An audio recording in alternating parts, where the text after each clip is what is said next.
ऐसे में अमर शहीद कैप्टन मनोज को याद नहीं किया जाए, ऐसा संभव नहीं है। लखनऊ के गोमती नगर में कई ऐसी जगह हैं जो कैप्टन मनोज पांडे की याद को संजोए हुए हैं। कैप्टन के पिता गोपी चंद पांडे आज भी शहीद बेटे को याद कर भावुक हो जाते हैं। 26 जुलाई यानी कारगिल विजय दिवस साल 1999 में एक ऐसा लखनऊ का सपूत, नाम था कैप्टन मनोज पांडे। लखनऊ के गोमती नगर इलाके के रहने वाले छोटे से कारोबारी गोपी चंद के घर के बेटे 24 वर्ष के 1993 में उन्होंने आर्मी ज्वाइन की थी और जिसके बाद कारगिल विजय दिवस उनके नाम से भी जाना जाता है, क्योंकि वो परमवीर चक्र विजेता भी रहे और जाहिर है कि जिस तरीके से कारगिल का जो विजय दिवस मनाया जाता है उसमें उनको भी याद किया जाता है। आज हम उन्हीं घर में मौजूद हैं और ये उनकी तस्वीर है। ये वो कैप्टन मनोज पांडे हैं जिनको पूरा लखनऊ याद करता है, बल्कि पूरा देश याद करता है, क्योंकि उस वक्त जो भी स्थितियां थी, करीब दुश्मन के 3 बंकर निस्ता नाबूद किए थे, 4 गोलियां उनके शरीर के आर पार हो गई थी, जिसके बाद फिर वो शहीद हो गए थे। लेकिन उनकी शहादत को पूरा देश ही नहीं, पूरी अगर हम पूरे बात करें तो लोगों में एक अलग ही छवि है उनको लेकर, और उनके नाम से लखनऊ में मनोज पांडे चौराहा बना गया है और उनके नाम से ही पूरा अगर कहें शहर में भी उनकी एक अपनी अलग पहचान है। उनके परिवार को कहीं ना कहीं इसकी वजह से याद भी किया जाता है, क्योंकि जो देश के लिए एक बड़ी लड़ाई लड़ी गई थी कारगिल की, उस कारगिल की लड़ाई में मनोज पांडे जी का भी एक बड़ा रोल था। ये वो तस्वीरें हैं उस वक्त की है।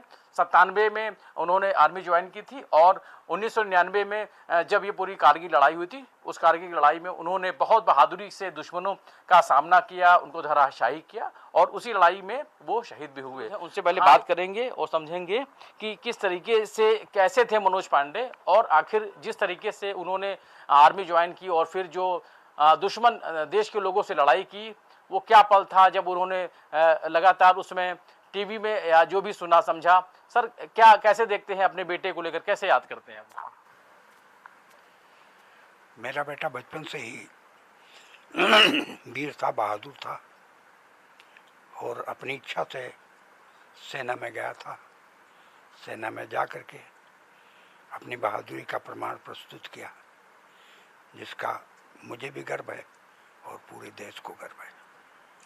कभी आपको लगा कि आपका बेटा है वो आर्मी में जाएगा? क्योंकि आर्मी की बहुत टफ जॉब होती है, 24-24 घंटे जिस तरीके की स्थितियों में रहते हैं। वह 24 साल की उम्र थी और उन्होंने देश में एक देश की रक्षा के लिए उन्होंने जो काम किया है, आज भी उसको लोग याद करते हैं, क्योंकि उस उम्र में लोग भविष्य बनाने की बात करते हैं और देश सेवा का इतना जज्बा।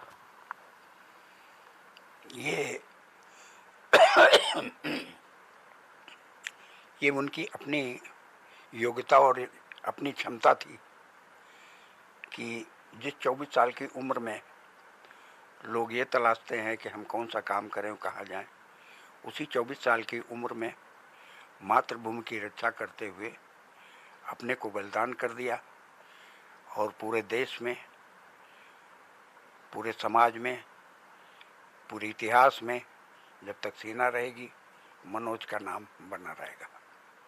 बिल्कुल, कैप्टन मनोज पांडे के पिताजी हैं गोपी चंद पांडे जी, और साफ तौर पे इनका कहना है कि अपने लिए तो सभी जीते हैं, देश के लिए, दूसरों के लिए जो जीता है वही इंसान है। ये कहना था कैप्टन मनोज पांडे का।